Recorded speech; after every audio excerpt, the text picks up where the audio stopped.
ആരാധനാക്രമ വത്സരത്തിലെ നോമ്പ് കാലത്തേക്ക് നാം ഇന്ന് പ്രവേശിച്ചിരിക്കുകയാണ്. ധനഹാകാലത്തിനും ഉയർപ്പ് തിരുനാളിനും ഇടയ്ക്കുള്ള 7 ആഴ്ചകൾ പ്രാർത്ഥനയ്ക്കും പ്രായശ്ചിത്തത്തിനും ഉപവാസത്തിനുമായി നാം നീക്കിവെച്ചിരിക്കുകയാണല്ലോ. ഇന്നത്തെ സുവിശേഷ ഭാഗമായ ഈശോയുടെ 40 ദിവസത്തെ ഉപവാസമാണ് വലിയ നോമ്പ് എന്ന പേരിൽ അറിയപ്പെടുന്ന ഈ കാലത്തിൻ്റെ അടിസ്ഥാനം. എങ്കിലും പരമ്പരാഗതമായ മാർത്തോമ ക്രിസ്ത്യാനികൾ പേത്രുത ഞായർ മുതൽ ഉയർപ്പ് തിരുനാൾ വരെ നോമ്പ് നോക്കുന്നതിനാൽ ഈ കാലത്തെ 50 നോമ്പ് എന്നാണ് വിളിക്കുക. നോമ്പ് കാലത്തിലെ ആദ്യ ഞായറാഴ്ച പേത്രുത ഞായർ എന്നാണ് അറിയപ്പെടുന്നത്. പേത്രുത എന്ന സുറിയാനി പദത്തിൻ്റെ അർത്ഥം അവസാനിപ്പിക്കൽ, തിരിഞ്ഞു നോക്കൽ എന്നൊക്കെയാണ്. സുഭിക്ഷമായ ഭക്ഷണത്തിൻ്റെയും ആഘോഷങ്ങളുടെയും ദിനങ്ങൾ അവസാനിച്ചു എന്നാണ് ഈ പദം കൊണ്ട് ഉദ്ദേശിക്കുന്നത്. സമ്പത്തും പദവികളും മരണത്തോടെ തകർന്നു വീഴും. പശ്ചാത്താപത്തിൻ്റെ പാതകളെ പുണരുന്ന മർത്യൻ മാത്രമേ നിത്യരക്ഷ കൈവരിക്കുകയുള്ളൂ. ആയതിനാൽ ലോകം മുഴുവൻ നേടിയാലും നിന്റെ ആത്മാവ് നശിച്ചാൽ എന്ത് ഫലം എന്ന തിരുവചനവാക്യം നമ്മുടെ ചിന്തയ്ക്ക് വിഷയമാക്കണമെന്ന് നോമ്പുകാലം നമ്മെ അനുസ്മരിപ്പിക്കുന്നു. ദ്രവ്യാസക്തി, ജഡികാസക്തി എന്നിവ പാപകാരണമാകുന്നുവെന്നും ദൈവദാനമായ സമ്പത്ത് ശരിയായി വിനിയോഗിച്ചുകൊണ്ട് നമുക്കുള്ളവ മറ്റുള്ളവരുമായി പങ്കുവെക്കണമെന്നും ഈ കാലം നമ്മെ പഠിപ്പിക്കുന്നു. പ്രാർത്ഥനയ്ക്കും ഉപവാസത്തിനും സൽപ്രവർത്തികൾക്കും അനുതാപത്തിനുമാണ് ഈ കാലം പ്രാധാന്യം കൊടുത്തിരിക്കുന്നത്. ഉപവാസത്തിലൂടെ മാത്രമേ പ്രാർത്ഥനയുടെ ഫലം സിദ്ധിക്കുകയുള്ളൂ എന്ന് കർത്താവ് വ്യക്തമായി പറഞ്ഞിട്ടുണ്ട്. പിശാചു ബാധിച്ച ബാലനെ സുഖപ്പെടുത്തുവാൻ സ്ലീഹന്മാർക്ക് കഴിയാത്തതിൻ്റെ കാരണം ഈശോ പറയുന്നത് പ്രാർത്ഥനയും ഉപവാസവും കൊണ്ടല്ലാതെ ഇത് സാധ്യമല്ല എന്നാണ്. തോബീതിൻ്റെ പുസ്തകം 12:8 നാം വായിക്കുന്നു, ഉപവാസം, ദാനധർമ്മം, നീതി എന്നിവയോടുകൂടിയുള്ള പ്രാർത്ഥന ഫലം ചെയ്യുന്നുവെന്ന്. ഉപവാസത്തിൻ്റെ മാഹാത്മ്യം എല്ലാ യുഗങ്ങളിലും ദേശങ്ങളിലും കാണാം. പൂർവ്വപിതാക്കന്മാരായ അബ്രാഹവും യാക്കോബും തങ്ങളുടെ പ്രിയപ്പെട്ടവരുടെ മരണത്തിൽ, വേർപാടിൽ ചാക്കൊടുത്ത് ഉപവസിച്ചുകൊണ്ട് വിലപിച്ചു എന്ന് ഉൽപ്പത്തി പുസ്തകത്തിൽ നാം വായിക്കുന്നുണ്ട്. ഇസ്രായേൽക്കാരെ ആയി പട്ടണ നിവാസികൾ വധിച്ചപ്പോൾ ജോഷുവയും ശ്രേഷ്ഠന്മാരും ശിരസിൽ പൊടിവാരി ഇട്ടുകൊണ്ട് സായാഹ്നം വരെ ഒന്നും ഭക്ഷിക്കാതെ വാഗ്ദാന പേടകത്തിൻ്റെ മുമ്പിൽ സാഷ്ടാംഗം വീണുകിടന്ന് പ്രാർത്ഥിച്ചു എന്ന് ജോഷുവയുടെ പുസ്തകം 7:6 കാണുന്നു.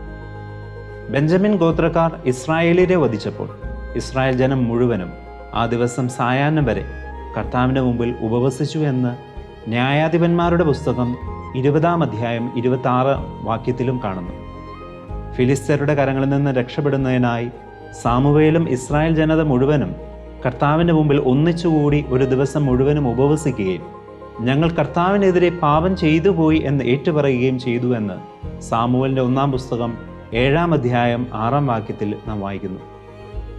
40 ദിവസത്തെ ഉപവാസത്തെക്കുറിച്ചുള്ള വിവരണങ്ങളും ബൈബിളിൽ നാം കാണുന്നുണ്ട്. ദൈവത്തിൻ്റെ 10 പ്രമാണങ്ങൾ ജനത്തിന് നൽകുന്നതിന് മുൻപായി മോശ 40 പകലും 40 രാവും ഭക്ഷിക്കുകയോ പാനം ചെയ്യുകയോ ചെയ്യാതെ കർത്താവിനോട് കൂടെ ചെലവഴിച്ചു എന്ന് ഇന്നത്തെ 1-ാമത്തെ വായന പുറപ്പാടിൻ്റെ പുസ്തകം 34-ാം അധ്യായം 28-ാം വാക്യം നമ്മെ ഓർമ്മപ്പെടുത്തുന്നു.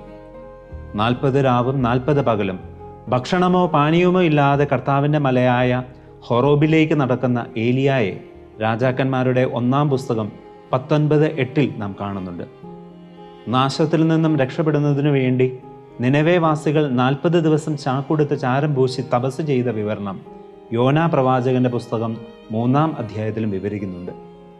ബൈബിളിലെ ഉപവാസത്തിൻ്റെ മാഹാത്മ്യം പ്രകീർത്തിക്കുന്ന ഇത്തരണത്തിലുള്ള മാതൃകകളോടൊപ്പം ഇന്നത്തെ സുവിശേഷത്തിൽ നാം കണ്ടുമുട്ടുന്ന ഈശോയെ നമുക്ക് ധ്യാനിക്കാം. പരസ്യ ജീവിതത്തിന് മുമ്പ് റൂഹായാൽ നയിക്കപ്പെട്ട് മരുഭൂമിയിൽ 40 ദിനരാത്രങ്ങൾ ഉപവാസത്തിൽ ആയിരിക്കുന്ന മിശിഹായെ ഈ നോമ്പുകാലത്ത് നമുക്ക് മാതൃകയാക്കാം. ഇന്നത്തെ 2-ാമത്തെ വായനയിൽ യെശയ്യാ പ്രവാചകന്റെ പുസ്തകം 58-ാം അധ്യായത്തിൽ യഥാർത്ഥമായ ഉപവാസത്തിൻ്റെ ചൈതന്യം എന്തായിരിക്കണമെന്ന് ദൈവം പഠിപ്പിക്കുന്നുണ്ട്.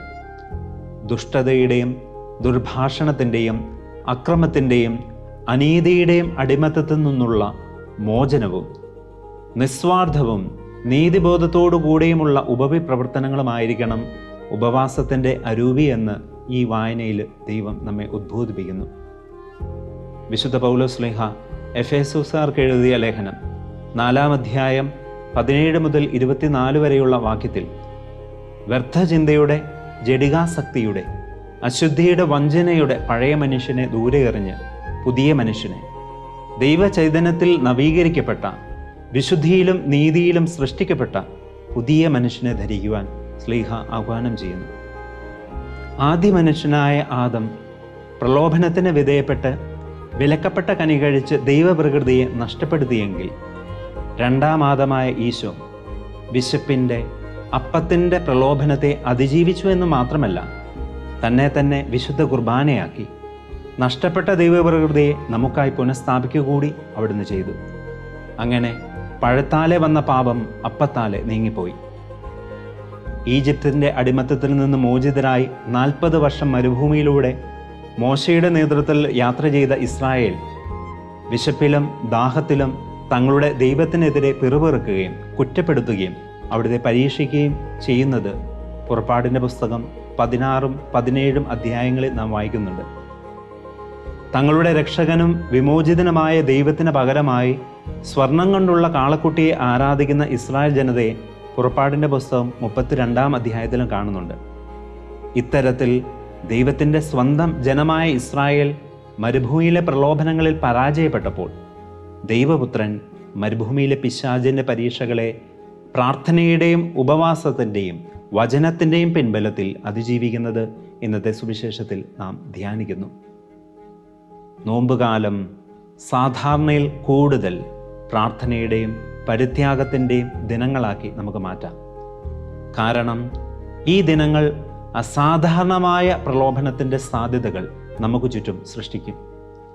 ജഡത്തിൻ്റെ ആസക്തികളെ നിയന്ത്രിച്ച് പേരിനും പെരുമയ്ക്കും വേണ്ടിയുള്ള വ്യർത്ഥമായ പരിശ്രമങ്ങളെ ഉപേക്ഷിച്ച് ഈ ലോക സമ്പാദ്യത്തിനും സ്വത്തിനും ഉപരിയായി ദൈവാനുഗ്രഹത്തെ കൂട്ടുപിടിക്കുവാൻ ഈ നോമ്പുകാലം നമ്മെ സഹായിക്കട്ടെ. ഒന്ന് തീർച്ചയാണ്, ശരീരത്തിൻ്റെ തൃഷ്ണകളെ നിയന്ത്രിക്കാതെ ഹൃദയവിശുദ്ധി പ്രാപിക്കുക അസാധ്യം. ഈ ജൂബിലി വർഷത്തിലെ നോമ്പുകാലം ഉപവാസത്തിലൂടെ, വചനധ്യാനത്തിലൂടെ, പുണ്യപ്രവർത്തികളോടുകൂടെ ഏറ്റവും അനുഗ്രഹപ്രദമാക്കാൻ പരിശ്രമിക്കാം. മിശിഹ നമ്മുടെ പരിശ്രമങ്ങളെ അനുഗ്രഹിക്കട്ടെ. പരിത്യാഗത്തിൻ്റെ പുണ്യദിനങ്ങൾ ഏവർക്കും ആശംസിക്കുന്നു. ആമേൻ.